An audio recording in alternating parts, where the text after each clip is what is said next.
Бардор омада салом алейкум. Вақте ки дар канал видео мебурая, шумо мехоҳед ки мисли ҳаму бо видео шава ё ин ки дигим қисм шава. Шумо бояд чикор кунед? Дар куҷое ки ҳастен, кадом социални сетае ки ҳастен, ҳаму видеоро бигирен падилитса кунен. Просмотр ки нормалниши дар ҳаму намуд мавзӯ бо дигим меша мекунем, бо сеюм меша мекунем, бо далши мумкин ки вообще канал умуман дар бораи ҳаму мавзӯ шава. И вобаста ай дастгирии худи шумоа.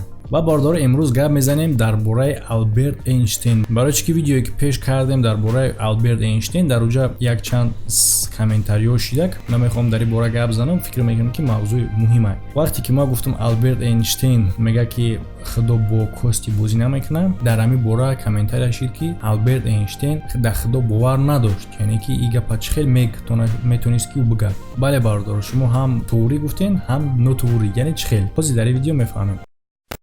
Бародар ссилкае ки дар комментария видео закрепит кардагия метавонем бигзарем бидроен. Дар любой ҷанговар бозингар агар дар ғолиб шиданаш бовар дошта бошен, метавонем сумкор кунед ва ба промокоди Шарипов бонус ба даст биёрен. Барои кора кардан полин регистратсия кардан накора, баъд промокода вадид мекунем.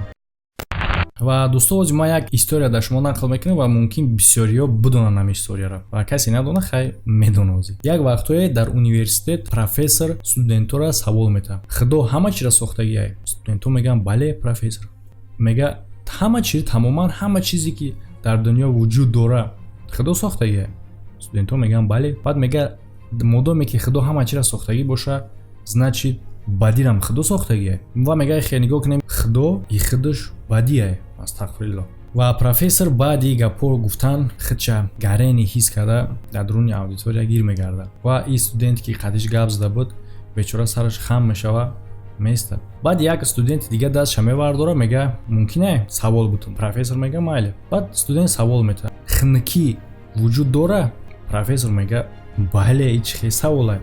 Ту чӣ, магар ягон вақт хунук нахӯрдаӣ, хунука ҳис накардаӣ? Ва ҳама студентҳои дигари ба ҳоли механдад. ин студент мега не, хунукӣ дар асл вуҷуд надорад. Хунукӣ мувофиқи қонуни физикӣ набудани гармия. худи хунукӣ дар асл мега вуҷуд надорад. Ва студент давом метавад: профессор, ба гуфти шумо торикӣ вуҷуд дорад? Профессор мега бале, вуҷуд дорад. Студент мега не, дар асл торикӣ ин набудани рӯшноие. Мо метавонем ки рӯшаниро изучат кунем, биомӯзем, не ки торикиро наметавонем, барое ки торикӣ нест. Мега шумо метавонед ки ҳаҷми рӯшноиро чен кунед ки чӣ қадар рӯшон аст, не ки шумо наметавонед ки ҳаҷми торикиро чен кунед ки чӣ қадар торик аст. Торик ё торик аст ё ки не. Тамоман торикӣ и тамоман нарасидани рӯшноие. Ва худи калимаи торикӣ мега ҳамун калимае ки одам мехоҳад ки бифаҳмона ки чӣ гуна ҳолат аст дар ҳолати норасоии рӯшноӣ. Ва дар охир ин студент мепурса аз профессор саволи муҳима, яъне саволе ки худаш гуфта буд: профессор, бадӣ вуҷуд дорад? Ва дар ин савол профессор на он қадар ба боварӣ пур мега бале, ман чӣ хеле ки аввал да гуфтам, мо иро ҳар рӯз мебинем, ҳар рӯз вомехӯрем. рафтори сангдилона байни одамо, ин қадар қонуншиканиҳо, ин қадар бадиву дигар корро. И маънои ӯро мефаҳмонад ки бадӣ вуҷуд дорад. Ва дар ин ҷавоби профессор студент гуфт: профессор, бадӣ вуҷуд надорад. Бадӣ и просто нарасидани худо аст. Яъне ки дар қалби ки худо ҷойгир нест, дар ӯ қалб бадӣ аст. ӯ мега монанда ба хунукиву торикӣ, калимае ки одам битона бифаҳмона набудани худоро. Яъне ки вақте ки дар дили одам меҳри худо нест, дар ҷои ӯ бадӣ аст. ҳамун одами бадӣ мекунад, ҳамун одами бадӣ мерасонад, зарар мерасонад ки худоро бовар надорад. Дар дили ӯ бадӣ аст. яъне ки худи фаҳмиши бадӣ вуҷуд надорад. баъди ин суханҳо профессор ба ҷош оста мешина ва номи ин студент буд, бародаро, ки бале, Алберт Эйнштейн. яъне ки фаҳмида мешавад ки Алберт Эйнштейн дар худо бовар дошт, яъне ки атеист набуд. чӣ хеле ки ман дар аввал гуфтам, бародаро, ҳам бале, ҳам не.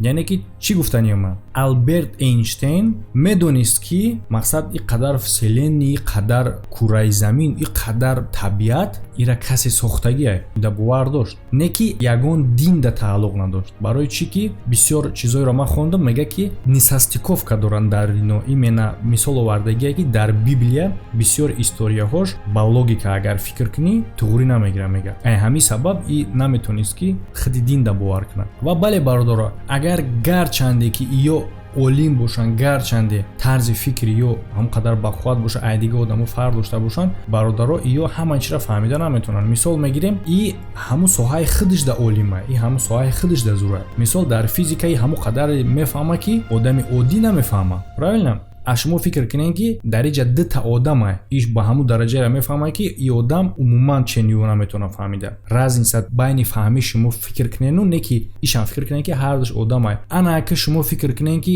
и Аллоҳаю, и як Алберт Эйнштейн. И ай куҷо метавонад фаҳмида Аллоҳа? ай чӣ сабаб бисёри олимо атеистанд? Бале бародаро, бисёри олимо аксарияташ атеистанд. Барои чӣ? Барое ки олимо факт мекованд, мехоҳанд ки ҳамун чиза доказательствоша биёранд, мехоҳанд ки ҳамун чиза буомӯзанд. Аллоҳ омӯхтанаш, фаҳмиданаш корою и хеле осонак нест. Бале ё олиманд, не ки ба ӯ дараҷа не охе ки мисли як варақи сафед бигиранд, кору чизи Аллоҳа бифаҳманд, бихонанд. Бале ӯ ҳатто Қуръонам мехонанд, не ки бо савол метан. Дар ислом дар корои худо саволое ҳастае ки ҷавоб надорад. А вақте ки ё ҷавоб намеёванд, дар ҳамин ҷа инар мислол мисли ранги Эйнштейнам тамоман адказ намекунанду не ки дар худи ҳамун дин бовар карда наметавонанд. Ва фикр мекунам бародаро ки фаҳмидем ки Алберт Эйнштейн отношениш нисбати дин нисбати худо чӣ гуна буд. Бародаро, дар ҳамин ҷа видео ба поён мераса. Ҳамада хайр то видеоҳои оянда. Ва касе ки салому паём расондагӣ буд, бестен гӯш мекунем салому паёмҳои шуморо. бародарони азиз, ба шумо дорои гиҳӯиро тавсия медиҳам мепедуме паста барои бақувват кардани мардонагӣ, барои шахсоне ки кӯдакдор намешанд фоиз спермаро зинда кардан, ҳамчунин барои шахсоне ки дар вақти ҳамхоба шудан беҳаракат мебошанд ва ҳамчунин барои варзишгарон тавсия дода мешавад. яке аз доруҳои гиёҳии дигар инфренг мебошад. барои мардҳое ки занҳои худро розӣ намекунанд дар вақти ҳамхоба шудан, тез корашонро тамом мекунанд. шумо метавонед ҳамхоба шуданатонро то 45 дақиқа дароз бикунед. Самиюван барои вазн гирифтан ва шахсоне ки ба варзиш машғуланд бениҳоят пешниҳоди хуб мебошад. хелба барои хунукзадагӣ, санги гурда, простатит, пешобдон ҳамчунин ҳадиси пайғамбар аст ки ба саддард даво мебошад. бародарони азиз, агар шумо хоҳед ки аз ин доруҳои гиёҳӣ дастрас кунед, бо рақамҳое ки дар рӯи экран мебинед занг занед. дили обшорон. ина ман худам дастумон таҷрибак мезанам, қатъи нами дасткалон даст хобкунак мекунам. рақамоша куҷо биёрем? И фаҳмида ки подписчики мои рақамоша намета. Наҷибулло М. Ассалому алайкум брат. Алайкум салом. Я студент намедона зачётча чӣ хеб бигира. На сум дора, на савод. Ва пеши муаллимаш мера мега устод дино там гузашт. Илтимос ҳамин баҳои маро моне. Устодаш дилиш месӯза, ай чашмаш об мерава мега биёр баҳоша мегира мемона. Отад ягон касал буд ки гузашт мега. Студент мега не дина ай пеши донишгоҳ гузашт, хона рафт. Ҳадиятулло Бубоев афанди дар роҳ рафтеста ки як бубо меғалта. Ва афанди мега ҳеҷ гап не бубо, бихе калон мешавӣ. Комрон Курбонов афанди дар қишлоқ зиндагӣ мекуна, ба зимистон мешавад, светкушӣ сар мешавад. Як движок мехара, болои харда мебанда, миёра хонаш, дар ними раҳ мега кубе як камера проверка кунем. Движок заводит мекунад ки хар метарса мегрезад дар болош движок. Баъд вобшим хара намеёваст, ба сари ҳамсояш мепурсад ки хари маро надидед? Меган хари тра куна медонем, не ки ҳамиша як мотоцикли бефар ҳамин хе безор мон кард ки илави кӯча мерава илав. Асли кор. Салом ака, алейкум салом. Я мусафир дамайдакиш мурда.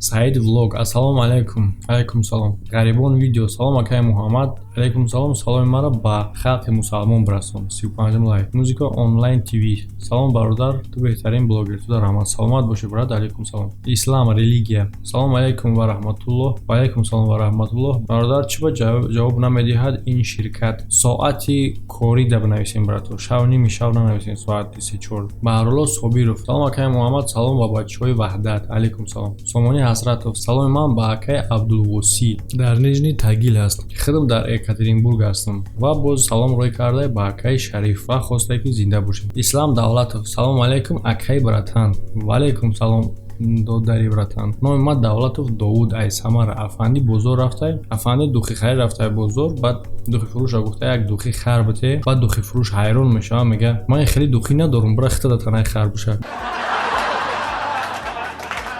Дунёи ман. Салом айноми Ҷобиров Шодибек ба Калхозобод, падеҳаи фурудгоҳ, клипҳои эронӣ. Салом алейкум бародаро. Нурулло Муродзода. Салом аз студентҳои Қувайт ба ноҳияи Зафаробод. Бародаро, фикр ҳақиқат на дар комментария ҳатман печат кунен видео ба шумо писанд омада бошад ки ҷойда ки ҳастем падилитса кинен ва танҳо ба воситаи лайк дизлайк метавонед ки дар ман нишон битен ки видео дар шумо писанд омад ё ин ки не ва видеои нав интизор шавед. Хайр, то видеоҳои оянда.